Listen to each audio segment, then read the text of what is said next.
Secret de la puissance. Dans nos villages africains, si on dit à certaines femmes que l'amour fou qu'elles ont pour leur mari est le produit d'un charme d'écorce sûre, elles ne le croiront pas, et celles qui partagent la couche avec des hommes serpents ne le réaliseront jamais. Si l'on dit à certains citadins que leurs échecs proviennent des grenouilles et des serpents totémiques de leur famille, ils ne le croiront pas.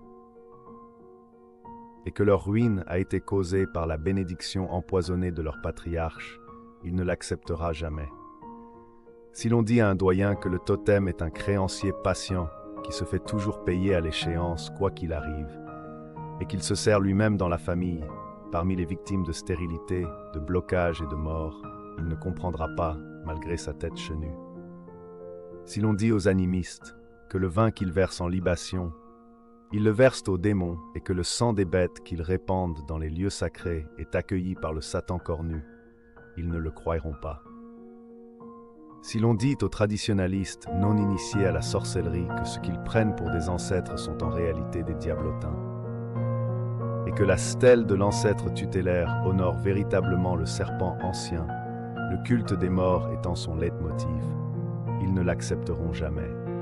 La quête de puissance a un revers, et les acquis du pouvoir coutumier ont la destruction en contrepartie. Nos pères n'ont hérité que du mensonge. N'oublie pas de liker. Merci.